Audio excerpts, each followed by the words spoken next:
sounds good. It sounds really, really good. All right, guys, welcome back to the channel. Today is gonna be a great video. I'm super pumped for today. We are finally going stage 2+ on the B9 S4.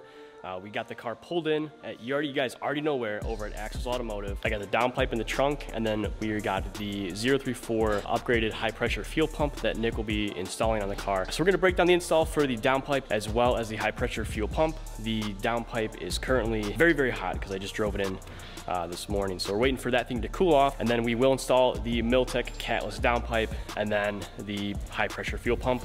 And then we're gonna flash the stage 2 file. So very, very excited for today. I cannot wait. It's been a long time coming. Adriana might hate me because the downpipe is catless. I will show you guys in just a second here. So the car's gonna get a lot louder. All right, so we got some other goodies as well. This is part of an intercooler kit we're gonna install later on.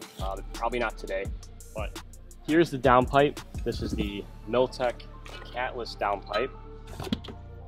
It is used. Did get this from my buddy Brock on his old B9 S4. We have Brock's wheels, we have Brock's brakes, and we also have Brock's downpipe. So his car lives on, guys. So definitely excited to have this be a part of my car as well. So I'm kind of nervous if it's too loud. I don't know. I like cars to sound good. At least we'll get to see how it sounds if we want to continue with the sound and then get this configuration, because right now we're running the ECS tuning valve catback, and valves are just for the rear suitcase mufflers. We have no center resonators, so it's pretty much going to be straight piped when the valves are open. So yeah, we'll see. Got the B9 S4 back up on the lift. Mikey is prepping the downpipe to be removed. In the meantime, we are putting a giant fan on top of it to cool that sucker down because she is smoking hot. In the meantime, guys, Nick is going to show us the high pressure fuel pump, break it down for us, and we are going to remove it off the car. All right, guys, so we're working on getting the fuel pump out. Nick was saying there's what, just 2 bolts in the back and 1 nut up here. And then, yep, there's the 2 bolts, 1 right here, 1 right here. And then it should just pull straight out, and then we're going to reassemble it with the 034 parts. I'll show that to you guys in a second.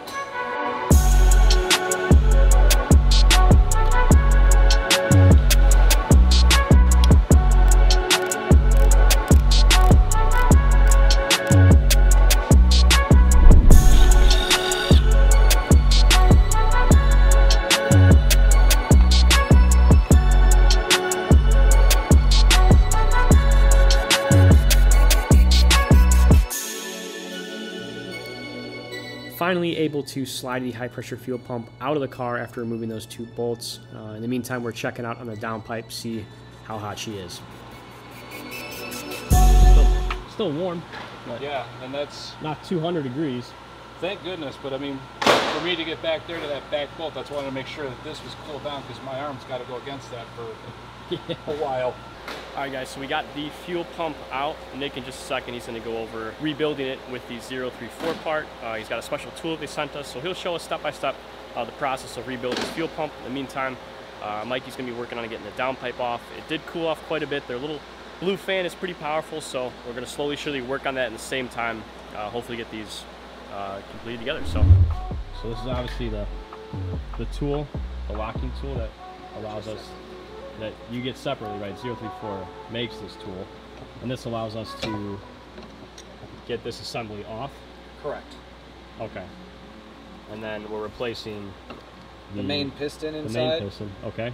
And the retainer to keep the piston in the spring. Got it, okay. Using the locking tool provided by 034, Nick's able to remove the assembly, allowing us to gain access to the piston for the upgraded replacement.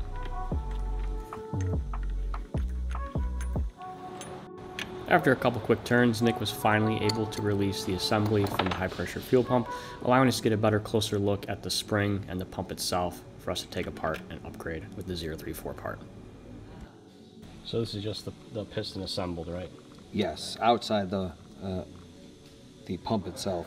On the factory pump, they do a one-piece retainer that actually has to be press fit off, and 034 provides a 2-piece, like a typical valve retainer inside of a car, that we put it back together with 2 pieces that we can keep reusing if ever needed. So, and it's easier to use. Cool.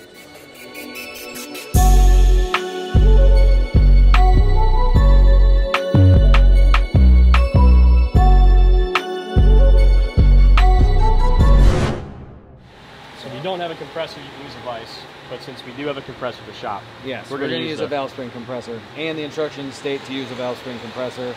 It's just a lot harder if we use the vise. When this assembly goes in, we want it upright, and then the spring will collapse over it, where when we press down, the spring is going to be tight, and it'll expose the slots, so we can put the little retainers in and then release the pressure. If it's in a vise, it'll be sideways, and those retainers are going to want to fall out. got it. That makes sense.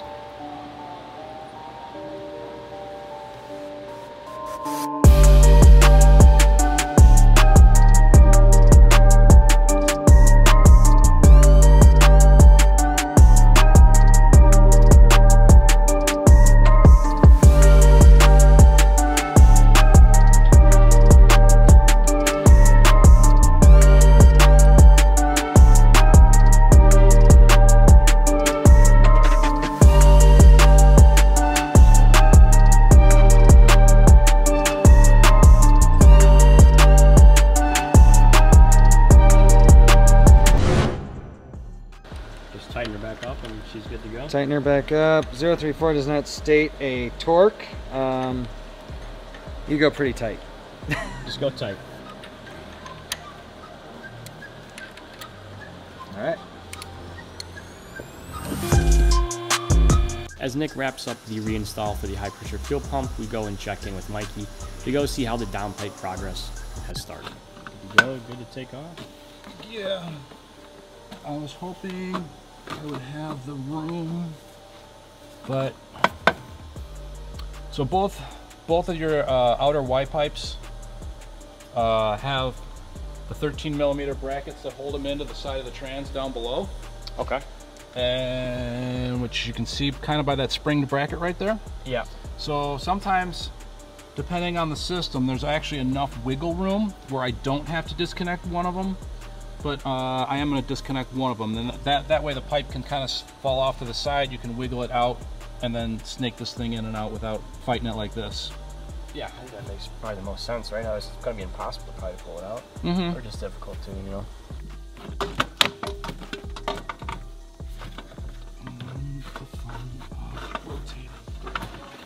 With careful finesse, Mikey's able to finagle the coffee can looking stock downpipe out of the engine bay. Look at that, guys. The Folgers coffee can downpipe. All right, we're gonna go grab the Catless one from the trunk, and then we're gonna put them side by side to compare the two, see the differences between the OEM one and then the Milltek pipe. So, all right. This one's, I mean, clearly a lot smaller, but we're not. It's completely hollow. Call it 5.5 to at least 6, so it's about a ½ inch difference. Ironically enough, it's almost about a ½ inch difference. Wow. But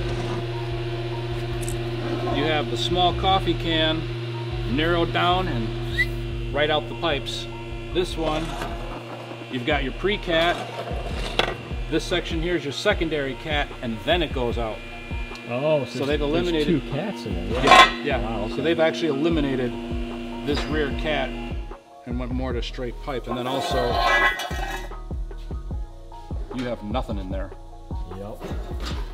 Wow.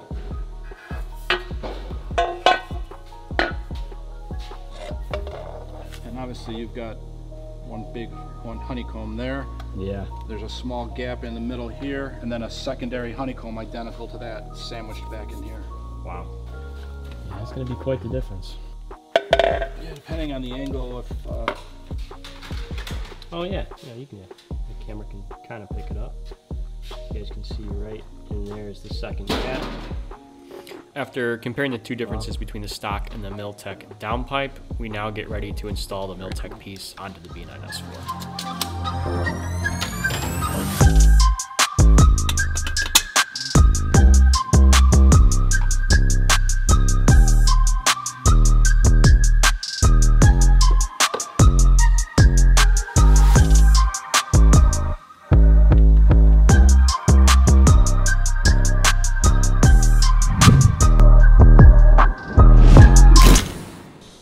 guys, everything's buttoned up. Mikey's gonna give the first startup with the new downpipe installed.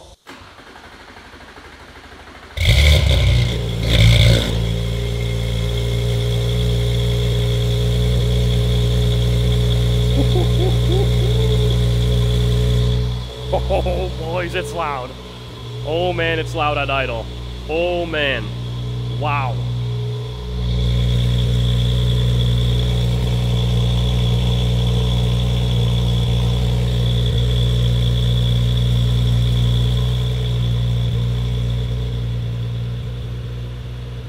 Okay, quieted down a lot.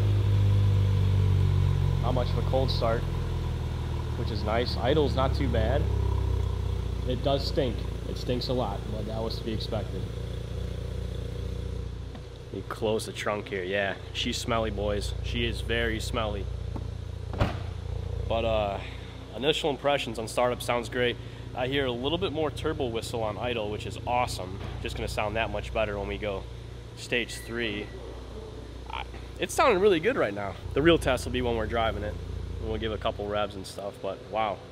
So far, not so bad. Car is sounding good, it's looking good. Only thing left to do is to flash it to the stage 2 file. I'll bring up my laptop as Adrian is backing up the car in the bay. We got the downpipe installed as well as the new high pressure fuel pump from 034. We're gonna flash to the stage 2 file. Once we get access to E85, we will flash to the stage 2 plus. But for right now, we're just going for the stage 2 file. So you guys know the drill. I'm gonna hook up the laptop to the OBD port for the dynamic plus cable, and then access the car, and then upload the file. So we've done this a bunch of times before. Just get the cable hooked up. This is probably the most and least exciting thing at the same time.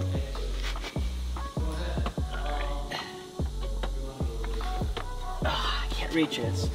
I gotta go underneath the car. Make sure the power's on, ignition's off, and then start it up. We'll hit the engine software, stage 2. Stage 2, 93 octane, and we're gonna flash. That is a process, man. Is that hydraulic suspension? Yeah. So that's when you bleed the system, you have to activate it like that. Shut it off, I think. They have something called rodeo mode too that it like bucks on all the corners. It's really cool. Dude, that's wild. Yeah. That's crazy. Hey Rich, you gonna do rodeo mode? Nice. That's hilarious. Is it actually called rodeo mode? Yeah, I usually sit in the car when they do it. It's like a ride. That's hilarious.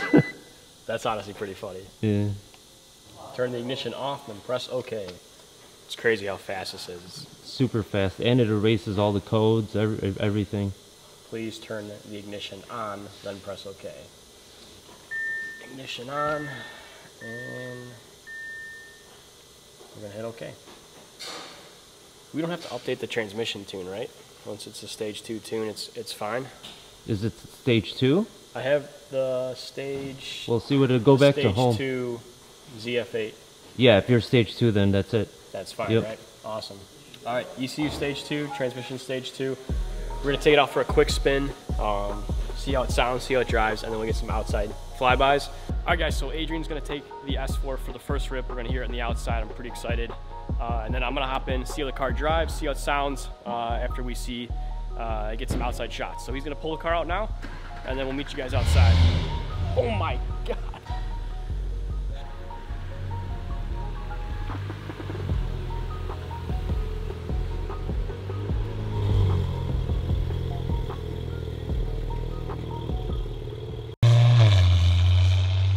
All right, guys, Adrian's doing a quick pull. He's gonna do it with the valves open, then with the valves closed, just to see a quick difference from the outside. I am pretty freaking stoked, guys. It sounds so good.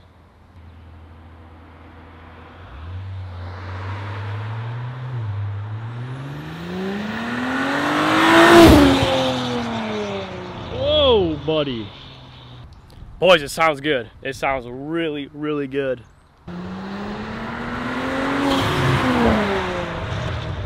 I can't tell if that first pass was, or that second pass there was valves closed or open. Both of them sounded pretty loud, but I think it might have been, I'll have to double check. If he makes another pass right now and it's really, really quiet, or much more quiet, then I think it must have been closed.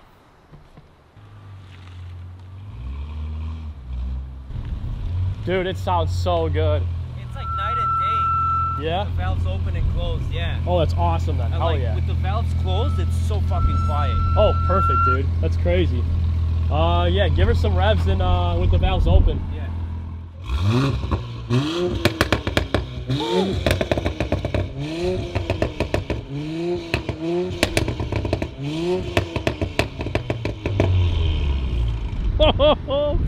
Holy shit, dude. All right, valves closed, boys. Valves closed.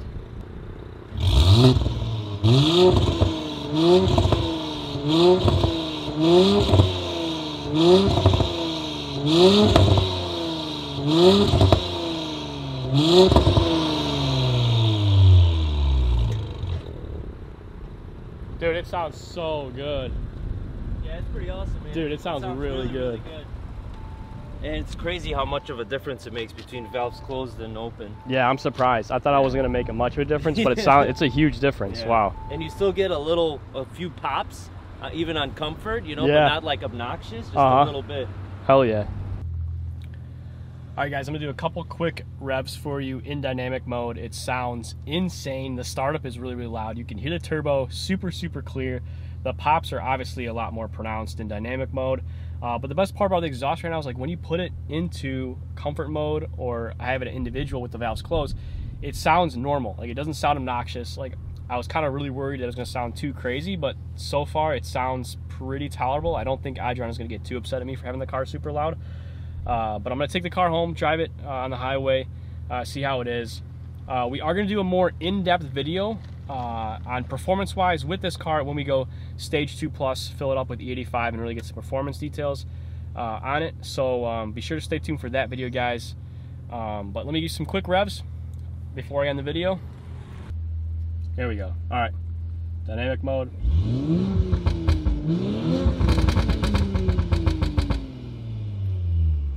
Not too bad. Let's put her into comfort. I mean, that change is so noticeable. Let's do a couple revs here.